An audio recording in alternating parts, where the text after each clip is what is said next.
everyone, and welcome to the Mentor Me podcast. I'm your host, Anastasia Palacios, and here is where we have the conversations with leaders who have lived life lessons. And of course, we know that by the end of the conversation, we'll get some lessons of our own on what we ought to be doing and some things that we can avoid.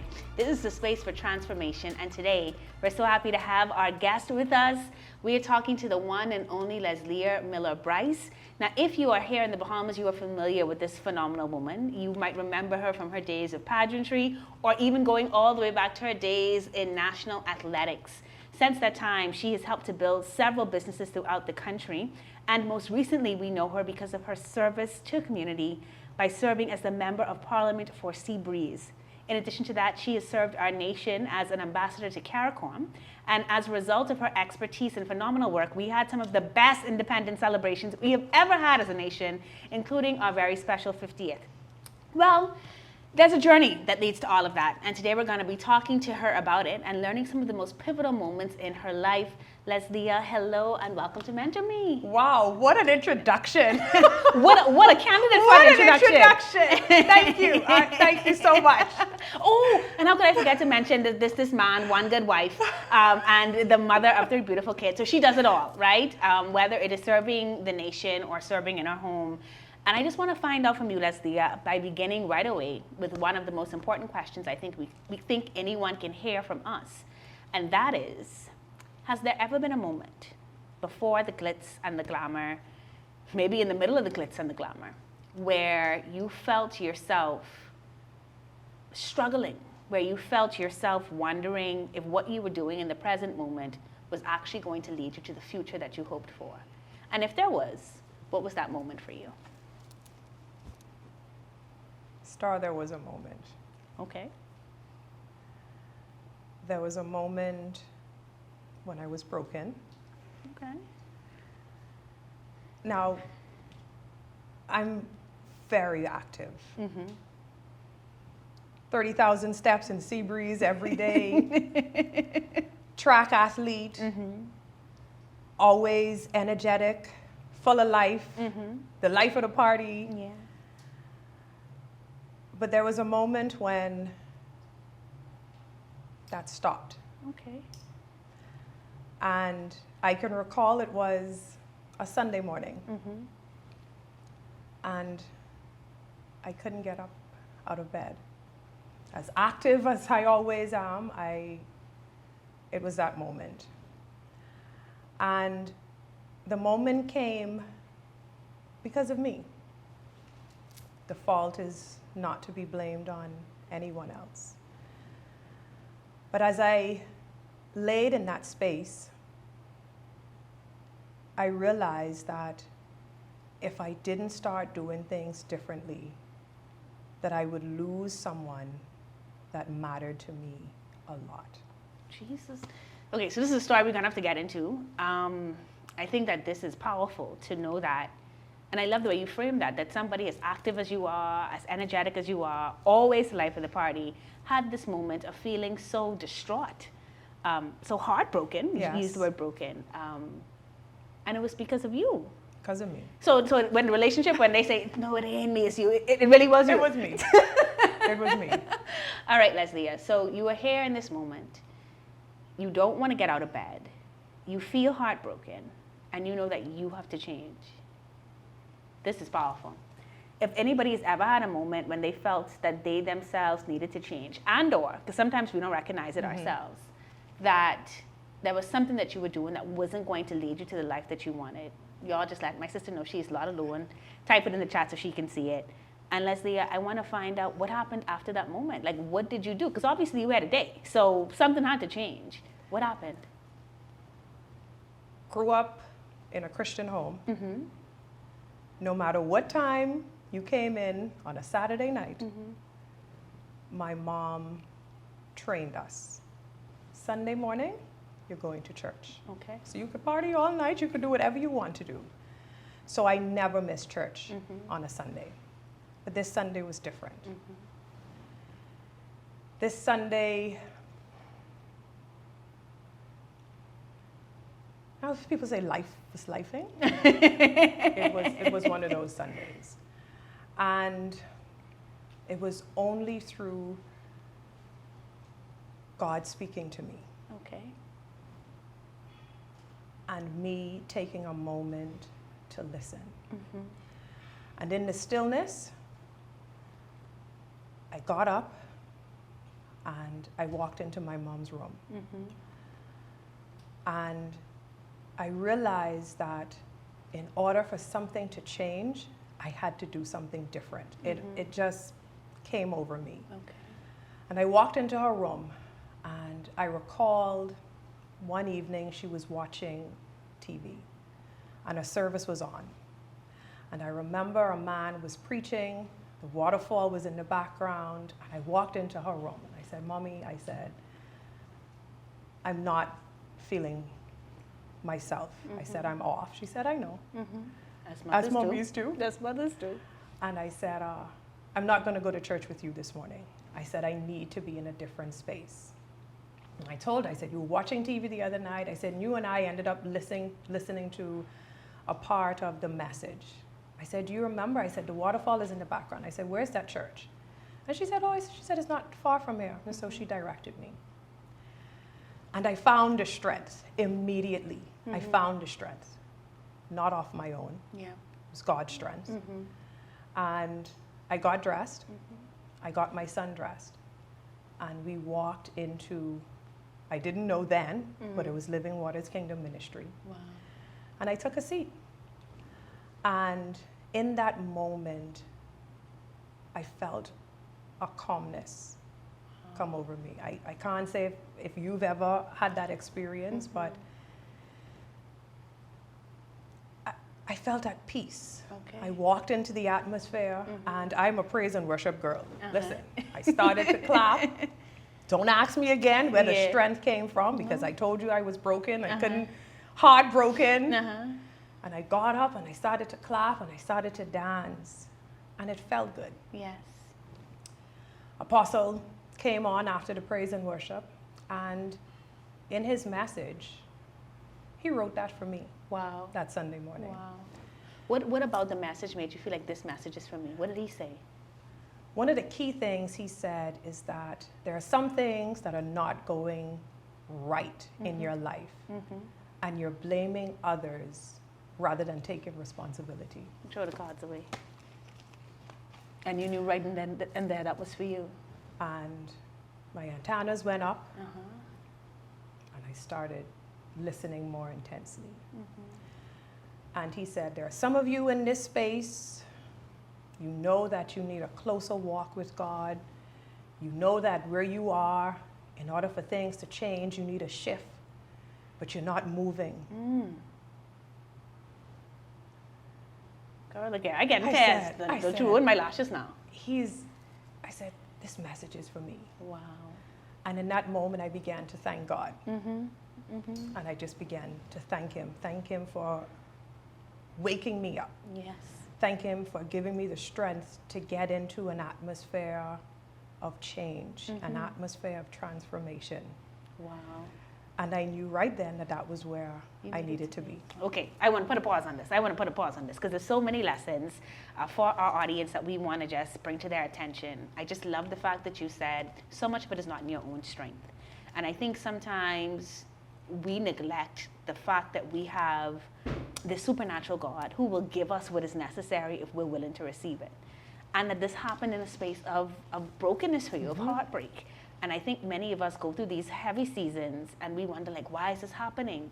But sometimes in the season, that's the moment to be reminded that you don't have to go into your own strength, that God will carry you through it.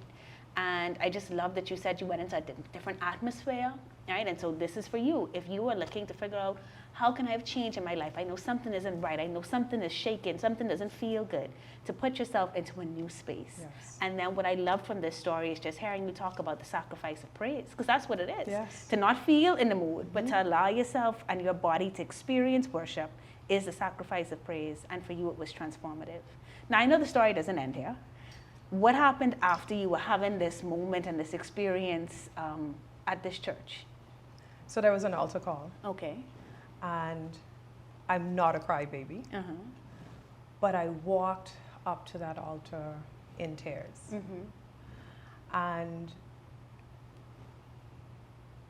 Apostle said, I know why you're crying. He said, that's the Holy Spirit filling you with what you need. Wow. He said, to whom much is given, much is required. And there was another key thing that he said, and it came through years later, but he said, you will receive double for your troubles. Jesus. And I cried and I cried. Of course, in that moment, I had no idea what he was talking about. I just was happy to be in the space. Yeah. I just was thankful that I was brave enough and felt the strength that I needed to walk up to that altar in the front of everyone that was there. Yeah. Because of course, being in the public eye and Yeah. people knowing who you are. But at that moment, I didn't care. You I surrendered. knew what I needed. Yes. And I needed him. I needed God to be a part of the walk that I was about to go on. Wow. And I knew that I couldn't do it without him. Okay. And so I, just walking into that space was exactly what I needed. Indeed it was. Indeed it was. And then you hear from this apostle, you hear these words. And I'm sure in the moment for some of us, especially if we've had the opportunity to engage in church or in worship, we have moments when we feel this connectedness to God. But then if we don't continue on the path, if we don't continue in pursuit of this relationship with God, because that's what it is, we'll end up right back where we started. Correct. But that wasn't your story. No. Transformation became your story. So after you have this moment, an apostle says, I know why you're here, let the Spirit fill you. You go in a very public space to this public call, going against everything in your body, because now this means people can talk if they choose to. Yes. You go back to your seat, and then what happens? After church, because one thing I know, and today I'm not afraid to ask for help. Okay. And so I asked the usher, I walked right out, I said, is it possible for me to speak with Lady Wells? Listen, I didn't know the lady didn't know me, but I felt led to speak with her Okay. before I leave. And she invited me up to her office, and she hugged me, she embraced me, and she was like, you're still crying? And I said, yes. I said, but what I came in crying for is not what I'm crying about now. Oh, wow. Tears of joy. And she said, you feel different. I said, I do. Wow. And she said, talk to me. Tell me what's going on. Mm-hmm. And I told her. I told her how I'm aggressive. Yes. I told her how I'm a go-getter. I told her being in a leadership position, it's hard not to be strong. It's hard not to be aggressive, especially if you're working with men all day. Me being a tomboy, I was always aggressive. It's just my nature, just my spirit. Being around my dad and a mom who is extremely strong, that's just who I was. And so I explained to her that I found someone that I know without a shadow of a doubt is the person for me. I told her, I said, listen, I never wanted to be married, never thought about marriage. I said, but he completes me. I said, and I feel it. Yeah. And I told her, I said, because of my aggressive spirit, I've lost. And I said, I just need your advice. I said, you've been married. I said, I heard Apostle say it, how long you've been married. I said, and I'm just looking for advice. And she said, be still. Wow. I don't know if you could be still, Les. Is that like a thing for you? I said, she said, why are you looking like that? And I said, Lady Wells, I don't understand. Yeah, I what don't do do you stillness. mean, be still? And she said it again. She said, you have to be still. Wow. She said, be still and allow God to work things out. And I was honest. I said, I don't know how to be still. I don't know how to stop.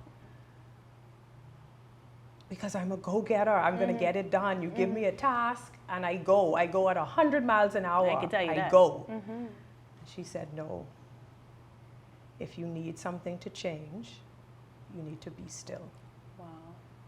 So let's talk about stillness now, because what I know of you, what I've seen of your work over the years, and the work that you and I have done together in some spaces, stillness is not, that don't go into your attribute column. Those are like, what things that you said, being aggressive, being relentless, doing whatever's necessary, pursuing it until it's done. That seems more like you. So when somebody has that persona, what did being still actually look like for you? What method did you use to try to absorb this new lesson that was definitely going to require for you to change? Because again, being still is not your thing. No. So what did that look like for you? So I knew again that the journey that was ahead of me, being still, I couldn't do it alone. And at the time, Apostle was doing, and you know what? God just set things right up. Okay. Because it was almost for the next 2 months, every night there was something going on. Okay. Whether it was Apostle preaching at another ministry, whether it was something happening at church, but for 2 months solid, there was something going on at church. And I followed him. Okay. Whatever church he was to, he would look down and he would see me sitting in the corner because I knew what I needed. Yes. Right? And it's important to have mentors. Yes. And so he became my mentor without him even knowing. I was like, I need to hear his word. Yeah. Because his word was straight from God. Yeah. And I just knew what I needed. Yeah. And so in that 2 months, I realized that I could be still. Okay. Okay, transformation, come on Transformation. through. Okay, so you're starting to be still now. And then what about those other qualities though? Because obviously, you know, and we'll talk about this as we continue our conversation, but you've achieved so much for the people of Seabreeze in this role. Even before this role, people like me who would have come to enjoy myself at Mario's Bowling Plaza, like you have run businesses, and I feel like that does require an aggressive nature. So how did the still transformation allow you to be the Leslia we know who gets things done, but also become this man's wife who had said to you, I can't take all that aggression? Like, how did you find that balance? What was the balance like? What did it look like when you and the man that, you know, now has the privilege of being your husband, you have the privilege of being his wife, what did it look like when y'all got back together? What strength were you operating in then? Softness. Softness. So it's possible. You can do both. It's possible. Okay. You can do both. Okay. And today, I still do both. Okay. You catch me in Seabreeze, calling my ministerial colleagues to get something done. I am relentless. I will call and call and call and call until it's done. If a resident calls me and there's something else that they need to make happen, I make it happen. Yeah. And I don't let up. Okay. No one takes advantage of me because when I speak, I still speak in a strong tone. Yeah. But I know when I get home, turn that down. You're now home. And so it was growth. Okay. That's all it was. Okay. It was growth. And just someone standing in the gap and telling me, you need to change. Okay. And me having the willingness to listen and know that no, you're not perfect. You're not who you think you are. There are some things that you need to change, but that came with growth. Okay. It came with growth. And I think this is important for anyone listening to this, like just the recognition that what serves you in one space may not serve you well in the next. And it doesn't mean that you necessarily have to change all of who you are, but have an adaptability, the ability to determine in what space does this very good gift, because that's what the aggression is when it serves the people of Seabreeze, work for me, and in what space does it not? And so it's beautiful to see a woman who can do both, who can say, I love and honor my husband, and I respect what he needs from me, but he also loves and honors me, and he respects what I give to people of Seabreeze. That's beautiful. All right, so I want to talk about where this nature comes from. And you mentioned your mom, and you said that she's a strong woman. We all know Potcake Miller. And of course, we know that he's a strong man. Do you think that you learned those traits of going after it, being a go-getter, being relentless in the pursuit of excellence? You learned that as a child, do you think? I did. Okay, so talk to me about your childhood. I attended Temple Christian School. Okay. And my mom was a business professional her whole life. And so there were some days she wasn't able to pick me up. There was no cell phones back then. But I knew if I see 5 o'clock and she's not here, I need to start walking. Okay. So I grew up through Taylor Street. Okay. That's where my grandmother lived. Mm-hmm. That's where I spent a lot of my childhood days. Mm-hmm. And so I would hop the wall to the back of Temple Christian, Uh-huh. walk through McCullough Corner, Uh-huh. walk down East Street, Uh-huh. and head through Taylor Street. Okay. So I played basketball with the boys. Yeah. I climbed the trees. Mm-hmm. I shoot marbles. I didn't want to play jacks with the girls. I was a marble girl. And so growing up through Taylor Street, you had to be strong. Okay. When I went into the Junkanoo Shack, a warrior at heart, Oh, right? we need A to pause. warrior at heart. She said one family. Anyway, continue along. I won't disrupt the story anymore. Mm-hmm. A warrior at heart. When I went into the shack, I didn't want to do the things that the girls were doing. Mm-hmm. And it's no offense to what the girls were doing, but I was rough. Mm-hmm. I wanted to lift the drums. I wanted to figure out how I could put the goatskin drum around the metal and frame it. I didn't want to trick, right? And so everyone knew me as a tomboy. Okay. Fine. And I took that on. Okay. When I went on the basketball court, I didn't play with the girls. I played with the boys. My grandmother, very strong. My mom, no nonsense. Still today, no nonsense. Pot cake, I mean, I couldn't miss it. Indeed, you I couldn't miss it. So you mentioned, your mom and your grandmother, and they were obviously strong women, as so many women of that time had to be, still are. What are some of the lessons you think, or the characteristics that they poured into you that still show up today? Caring, loving, being your neighbor's keeper. Listen, my grandmother cooked every single day. And the yard was always full of her grandchildren, filled with our friends, because we knew around 4:30, Food coming. food coming. But not only did she do that for us, but there were persons on her street who knew every day, rain or shine, you come to that gate, she has your plate of food for you. That's beautiful. That was my Grammy. Whatever it is that you needed, and she had more of it, you could have it. Even if it was her last, you could have it. I remember my grandmother was a gardener. She loved her garden. She would teach us to love nature. She cared about animals. She was an animal lover. But when it was time for us to be disciplined, she disciplined us. Okay. If she said not to leave the yard and one of us left the yard, you know that you were going to get a beating. And so she taught us discipline. And my mom was no different from her. And so I learned discipline very early, and I was one of the few that my cousins could say, I hardly got a beating, Okay. right? Because I was always a leader in my own right. And so, I would say to them, listen, don't go. If you go, you know what's going to happen. I'm not going. But if you decide to go, and so I talked them out of it, and if you decide to go, it's on you. Yeah. And so, just in reminiscing on my childhood days, I can definitely say that my leadership skills was always there. Yeah. And then I hear you talk about the fact that she had this garden and she would love to feed people. Do you think a part of that is why in Seabreeze itself you've been so adamant about having people create backyard gardens and talking to them about food security? Is that a part of it? Sometimes you don't realize why you do things. And thank you so much for saying that, because it's in here. Okay. A lot of the things that we are taught, it doesn't leave us. Yeah. But we do it in a different way. Right. But it comes right back full circle. Yeah. And so definitely I can say that a lot of what I do in Seabreeze, I lead with heart.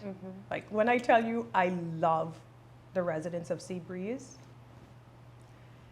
it's hard to describe. Yeah. It's almost as if I know that I've walked into my purpose. That's beautiful. And I lead with heart and do. love. You do. I mean, I've seen the gifts, I always just wonder if maybe if I put up the Seabreeze light, if I could get a little Valentine's love, But nevertheless, we all know I have the privilege of living in Seabreeze. And let me say something about that. Okay. Right? Because I've heard people say, oh, these little trinkets. you don't get it. Yeah. You don't get it. Mm-hmm. When I get a phone call from numerous persons, and they would say to me, Miss Brice, I just want to say thank you. And I'm like, thank you. I was like, you're welcome. I don't know what you're thanking me for. Mm-hmm. But they continue and they said, they say, the gift that you brought is the only Mother's Day gift that I will get. Goodness. The gift that you brought for Christmas is the only thing under my tree. So yeah, there are some of us that take those things for granted. But before going into Seabreeze, I knew my demographics. I studied every corner. I knew the needs, but I lead with love. Right. And so a part of giving is love. Yeah. And so that's what I do. I give it away. Yeah. I give love away. I mean, I think it's beautiful. And I think, you know, this is a lesson here as well for our audience that no matter what you do, people will criticize Yes. it. And so you have to understand your why, and you have to know what love looks like for you. Yes. And so I'm so grateful for you saying that and for letting us know that, you know, it may not matter to everyone, and that's fine. And that's fine. But your intention is to give with love so people feel a little bit of love. Yes. And to hear that those persons who would say this is the only gift I've got and still got something because you loved, I think is a beautiful thing. Yes. So thank you for that. As we talk about this idea of love and this concept of love, which I think has been leading us through the conversation, first with the heartbreak Yes. and the transformation, now to mom and Grammy, Yes. you also have not an unusual childhood, because I think that there are many people in our country and around our world who might have a similar experience. But talk to me about your actual family structure. We're familiar with your mom, we're familiar with your dad, we know you have siblings, but it might look a little different than people expected. Talk to me about the uniqueness of that structure. So my parents were not married when I was birthed, but I was given a bonus mom Okay. who from childhood treated me no different. Oh, wow. She allowed me to come into their home.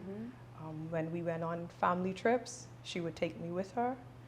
And I truly just want to say thank you, because I don't think that happens often enough. Right. Mistakes are made, but it's truly up to you and I to understand that it's not the child's fault. And so today, because my bonus mom, who is fantastic, accepted me, she allowed my dad to be a major part of my life. Okay. And so he didn't miss anything. He was always there. My mom was always there. And so there's no doubt in my mind as to where I get my strength and this confidence and this sense of belongingness is because they always made me feel welcomed. That's beautiful. Yeah. That's beautiful. Listen, I think there's a whole sermon in and of itself. We don't have time today to get into that. But shout out to Leslia's bonus mom and her siblings, and just the beauty of maturity in navigating relationships and children and how it all works together. And certainly we could see that it has resulted in you being you, Yeah, right? being me. The beast that you are in all the good ways. All right. So, you know, we talk about some of the good things that have come from the aggression, and we kind of learn where it came from. But you started us off by letting us know certainly that this was not something that was working in your relationship. Les, when the young man told you he wasn't interested anymore, how did that aggression show up? What did you do? Did you go to his house and tell him he had to talk to you? How did you navigate him telling you he's not interested anymore, Leslia? First of all, I didn't take him serious. I didn't know who he thought he was talking to by telling me. And he would tell the story just like this. Yeah, I knocked on the window. I knocked on the door. I sat outside. Now, don't act like... No. You ain't the only one. You're not the only one. Okay, I'm just saying. But I sat outside. Knocked on the door again, called, no answer, came back the following day, knocked on the door, and all I could hear is Lady Wells' voice, be still. Okay. I said, okay, just let me knock one more time, because maybe this might be the time he answered. but no. No. Took him a couple of months. I'm just laughing because I see if that's appropriate in Seabreeze. Like if you come in for a visit as a listen. member of parliament. See, so you was building those skills from back then. Look what you showing me. Nobody could say to me, don't go in that yard. Oh, no, I go in. Okay. I go in. Okay. And if she say, Miss Brice, come out my yard. Okay, I can see you next time. And in 2 months, and I've done this. Yeah. My team could tell you, I have done this. Because you just give me a little chance. I'm sure once you give me a little chance, you will see she all right. All right. Right? And so that is what I do. I knock. Hello. And my dad. Listen. Don't leave your door unlocked. It's Miller and Seabreeze. Oh, do not leave your door, because he will open it. Y'all ain't hear me knocking out there. And so, yes, that same relentless spirit you had in that relationship. that I had in that relationship. Thank God we say that you've come a mighty long way in terms of that. I've come a long way. I've come a And long so way. it applies now to Seabreeze, but not to the marriage. Does your dad campaign with you now? Is he a part of your team? He does. Okay. He is. What do you think is the beauty in that? Do you think you learned this love for country and this desire to become a candidate because of what he's done? Without a doubt. Okay.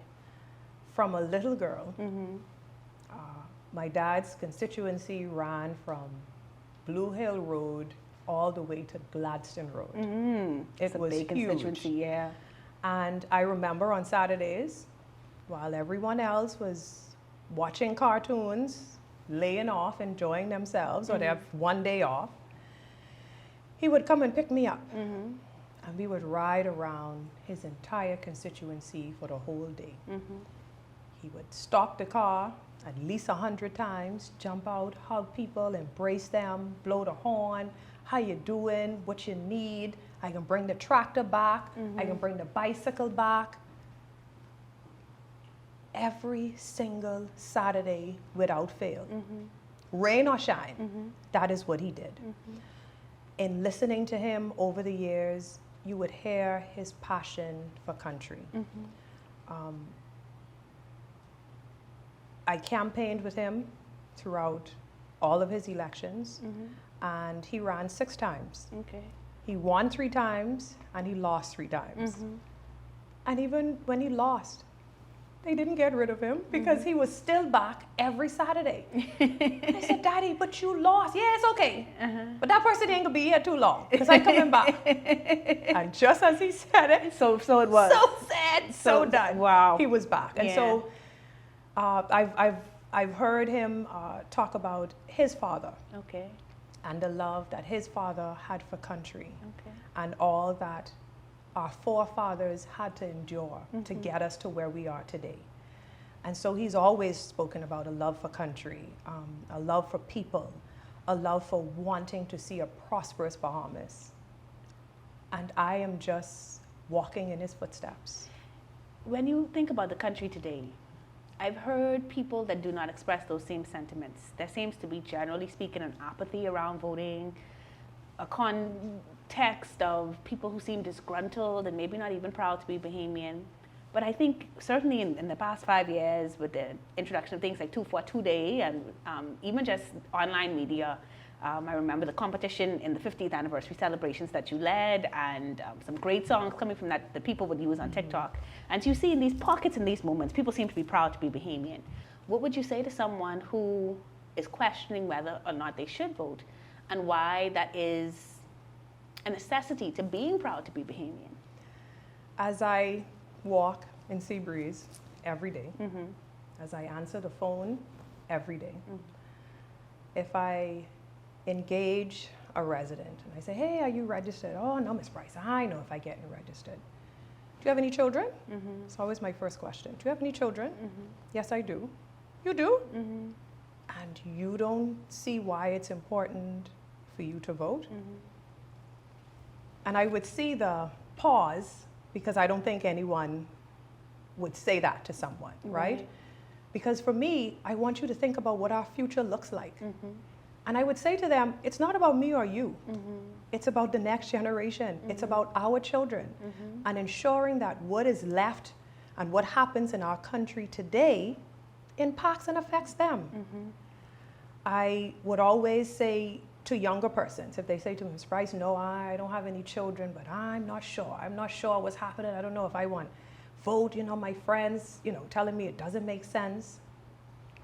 You have a mommy? Mm-hmm. Yes, I have a mommy. Mm-hmm. You have cousins, little cousins. Yes. I say, as a matter of fact, do you go to COB? Mm-hmm. Or do you go to BTVI? Mm-hmm. Actually, I am a student at UB. Mm-hmm. Do you know that you getting free education? Mm-hmm. Yeah, Ms. Brice. I say, do you know how that happened? No.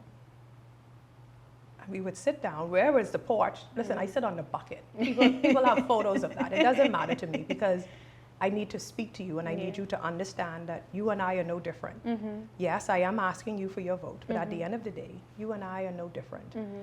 And so I just sit there and I explain the importance of ensuring that your voice is heard. Mm-hmm. You dictate your own future. Mm-hmm. Don't allow anyone else to do that for you. Mm-hmm. And so that is the importance of voting. And I've said to a lot of young people, just register and be able to show that card that you took the first step. I said, and as election day draws near, listen to what is happening. Do your own research as to what you think is best, but do not lose the opportunity to register. Okay. And so that's what we're doing every day in our constituency, taking people to register. And I would encourage young people everywhere, any age, register to vote. It is your right. There are a lot of countries around the world that don't have that right, but we have that right, so we need to take advantage of what we have. Indeed, we do. Now, over the past 5 years in Seabreeze, you've achieved some excellent things. I know a few of them, but why don't you tell our listening audience maybe 3 things that you're incredibly proud of that you've done in these past 5 years? And I'm asking this because I also want to know what the future looks like for Seabreeze. But we'll come back to that. Let's start right now with some of the things that you've already done. So walking into the community in 2020, I was greeted with a number of challenges. Mm-hmm. Honestly, things that should have been corrected, but they weren't. Mm-hmm. And one of my leadership skills is listening. Mm-hmm. I listen before I act. Mm-hmm. And when you say something to me, I get it done in the best way that I can. Mm-hmm. And so coming into that community, there was a lot of infrastructure upgrades that needed to happen. The infrastructure has been there for the last 50 years. Seabreeze is an older community. And so I meet men and women who've been there for 43 years, 39 years. Wow. So it's an older community. So of course, the infrastructure needed to be upgraded.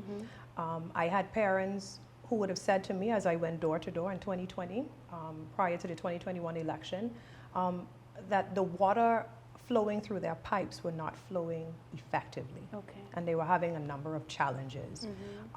I met a parent whose child never had eczema before, but both of her children developed eczema. She had to start taking them to the doctor. The children didn't want to go to school. Their confidence level dropped. I had other persons saying, they're unable to cook with the water that's coming through the pipes. They have to use bottled water in order to cook. Washing the clothes was a challenge. And when I say every door had the same challenge, and I'm like, well, why was it not fixed? Oh, Ms. Brice, I don't know. And please don't be the MP that come and tell us you do it, and then you don't do it. I said, oh no, that ain't me. Do knock on doors and no, shout no, on no. windows. That's not me. If you present a problem to me, I'm going to try my best to figure out how to solve it, and I will come back and tell you what's going to happen. And so that was something that we did in Seabreeze. We changed the pipes that have been there for years to new pipes. And that's through the Water and Sewage Corporation. I want to say thank you to them because they could tell you their book log is full of Leslia Miller-Brice calls. As the resident called me, I call them. And so at the end of the day, when the pipes were changed, the residents were extremely grateful. Wow. And that was on Joe Farrington Road. Okay. And so at the same time, one of the other complaints was, Ms. Brice, Joe Farrington Road need to pave. This road is horrible. I've been living here for 30 years and this road need to pave. It hasn't been paved in 30 years. I said, yes, ma'am. Yes, sir. Let me see what I could do. One thing I do not do is make promises. If you ever hear someone say, Ms. Brice promised me, say that's not true. Okay. What she did say was she would do her best. So I left doors and I said, hung up from phone calls and I said, I will do my best. Got on the phone with Minister Clay. I said, Minister Clay, I need your help. I said, water and sewage, they're about to change the pipes. Once the pipes are changed, could you please pave the road? And don't only pave the main road. I need my side corners too, okay? And it's done. Today it is done. Residents are happy. The only challenge we have now is people speeding on a smooth road. But that's a different topic for another day. And so that's two things. The third thing, there is a few spots in the community. Seabreeze Boulevard was one. It was a private community that was developed by a private developer. And so they were responsible for all of the infrastructure. And something happened, as you know, things happened. And the community was left with no street lights. Okay. 40 years. No street lights in 40 years? Wow. 40 years. Wow. No street lights. There are at least 300 homes in that community. And they suffered all this time with no street lights. You drive through there today, they have street lights. Lights everywhere. Light right up. Okay. Light up. There are a couple other corners that were the same way. And my team and I, we took care of it. Good. So it's listening and not ignoring the needs of your residents, the ones who sent you to Parliament. And that's something that my dad stresses to me all the time. They didn't have to send you. It is a privilege and an honor that they chose you to speak on their behalf. So take it serious. And every day he called me. Well, especially on a Thursday. You check the paper, anybody die? I said, well, Daddy, you tell me. And he would give me the list. And he said, call them, you gotta call them. And I would sit down and I would call everyone. And so it's so important in this position that I'm in to have a mentor. Because not everything you know, you don't know everything. And so I'm happy for him because he calls, he said, did you fix? People say the garbage didn't come. And I don't know why I tell him things, right? Because when I say it to him the following day, did you fix it? Did you call the lady back? Did you get it done? And it's always, yes, Daddy, I got it done. That's amazing. It's so important. I've heard you speak about your spiritual mentor. Obviously, you have this political mentor. And before we go, I'll just ask you some questions as may relate to someone who's watching this and they aspire to maybe serve in a community like you someday and find out your thoughts on that. But before we do that, you talked about these three phenomenal infrastructure upgrades, the pipes, the lights, and the roads. If you were to be blessed with the privilege, as you call it, of coming back for a second term, what are some of your hopes and dreams for Seabreeze? Saturday past, we hosted a Seabreeze Smart Lab Career Connect. Okay. In the last 5 years, we would have gotten job placements for more than 200 residents through our corporate partners. But in speaking with our corporate partners, they gave me a suggestion. They said, Ms. Brice, and it's not only your community, it's throughout the length and breadth of the country. When persons come in for an interview, the resume is wrong, they're not dressed properly, and they simply don't know how to interview properly. Okay. And so I jumped right into action. You don't have to tell me things twice. So this past Saturday, we hosted a Career Connect, a Smart Lab, where we had someone come in and we called every person that would have given us a resume. Physically called them. I sent no WhatsApp. I called. Wow. And I said, listen, you messaged me, you told me, you sent me your resume. I said, but I'm having a Career Connect this Saturday. I need you to be there. They showed up. Wow. They showed up. On the spot, I had someone from Albany who was the HR manager. She hired 10 persons on the spot. Wow. When I tell you I don't play about my community, I don't play about my community. Okay. I want people to do well. I want them to thrive. I want them to know that there's someone that they can count on. The Upscale Bahamas, the DigiLearn, I introduced that to them on Saturday when I spoke to them. Because I asked, I say, raise your hand if anyone in here, knows about DigiLearn. Everybody raised their hand. I said, how many of you have gone on to use it? A few raised. So it wasn't lack of them knowing, but they just needed that push for someone to say, use it. Right. And so I'm just happy that I was there, that they were there, and that we connected on that level. But I said to them, I said, now when we do this again, or when you send me, I need you to send me your certificates so that I can add it to your resume, because it's not for me, it's for you. Yeah. But I'm here to be the facilitator. I'm here to help. I'm here to show you that you have an MP that care. I've also hosted a budget meeting in Seabreeze. Financial literacy is extremely important to me. Okay. You and I, as adults, it's important that we train our children to know the importance of money, know the importance of spending. Because when they get our age, they will understand that, no, I don't think I could have that, Yeah. because I need it for something else. Yeah. You understand what's important and what's not. You know what is a need and what is a want. Right. And so the room was filled, bursting at the seams with persons who came to that budget meeting. They all left with a budget planner. I had experienced professionals there to help guide them through the planner, to let them know that this is what you have to do. Focus on the needs, the necessity, not the wants. And so the same level of what I would want someone to give to me, and that's even with hosting my events in Seabreeze.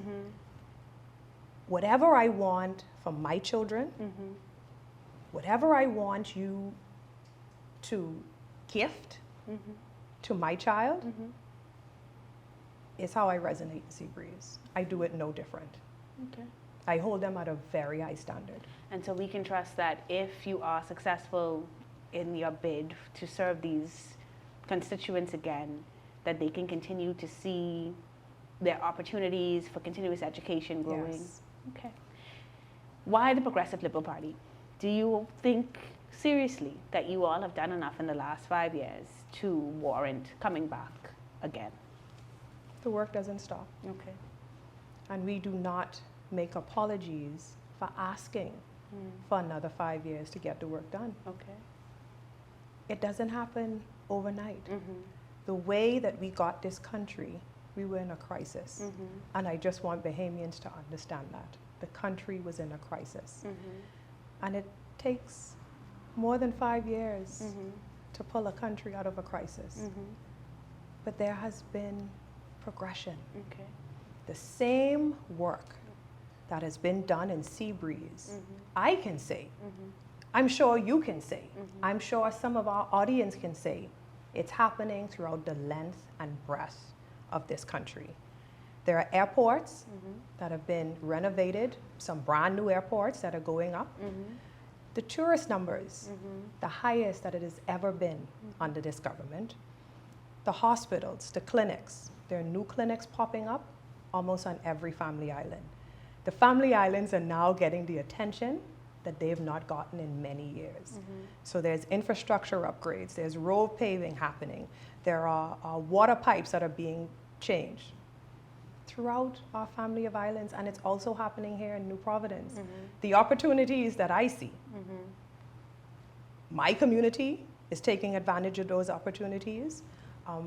I have a Shop Seabreeze website, and I send my residents who are small business owners to SBDC all the time. I say, follow the website. There are so many opportunities out there.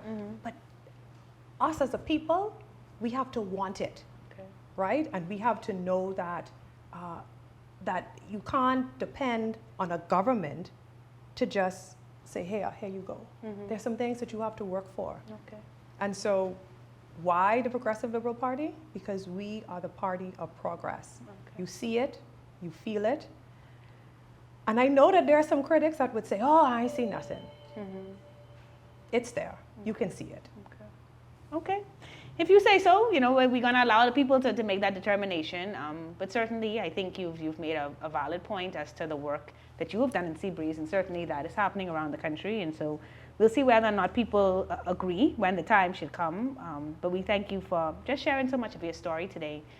I think what continues to just amaze me about you is your willingness to talk to us about the moment that you were your lowest. You know, when you were in that bed on that Sunday and you didn't know what the future looked like, but you let the strength of a power beyond you take you to church and then stay committed to what you heard in that space in order to leave a transformation.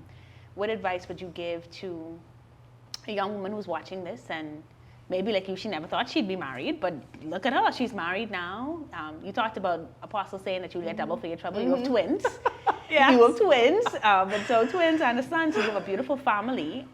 How do you navigate leading the people of Seabreeze, spending the time you need to in Seabreeze, while still being a wife and a mother? I find that balance. Okay. I'm a hands-on mom. People ask me all the time, how do you do what you do? I don't know. Okay. But I do it. And I get it done. And I still find my children don't lack. Okay. They do not lack my time. They do not lack my attention. If there's a project to do, you can walk into my house and you will see me on the floor doing that project. Spelling bees, track meets, I don't miss. They've now become wanting to pursue track and field. Okay. And so there were many Saturdays that my team was on the road. And I said to them, I say, hey guys, I appreciate all that you guys are doing. I'll catch up with you, but I cannot miss my kids at their track meet. Yeah. And so I don't miss, and I find the time, and I still find the time to take care of my residents. But it's important that you find a balance. It's important that you take a minute to breathe, but just know that you are in control. Yeah. You are in control of everything that you decide to do. Okay. You decide what's important, you decide what's not important, right? Because there's a lot of things we do that make no sense. What you going to waste an hour doing that for, right? And so know that your time is valuable, and whatever time that I have in my day, I spend it with my family. Mr. Brice supports this journey. He was the one that first led you to realizing that there were some things about you that needed to change for him. And yet he supports all those parts of you that we now see in the public light. What qualities should someone look for in a husband if they are a woman wanting to go into public life? Oh boy, that's a tough one, because I found one of the best. Ain't no more. That's a tough one, but I prayed for him. Okay. I prayed for what I needed. God knows our future. Yeah. He knows what our destiny looks like. He knows the purpose that he needs us to fulfill. But there are some of us who decide that that's who I want, regardless of all of the red flags, regardless of all of the things that God's showing us. Yeah. He's showing it to us, but we ignore it. Yeah. It's important that you pray for the partner that's equally yoked with you. Okay.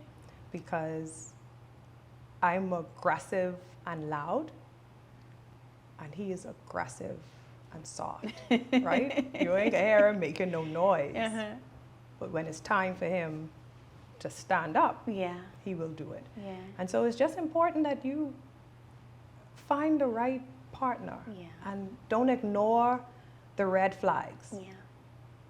But with the red flags, if it has something to do with you, If you the red flag, you the red flag. you the red flag. Search within yourself to determine what is it that I need to change about me. But it's very important to pray that God brings you the right companion in your life, because he sees your future way before. Indeed. Because this was not, when I met Lee, politics was not. Wow. I didn't see it in the future. Wow. Person saw it in me, but I didn't see it in myself. But if I had somebody else, Maybe not.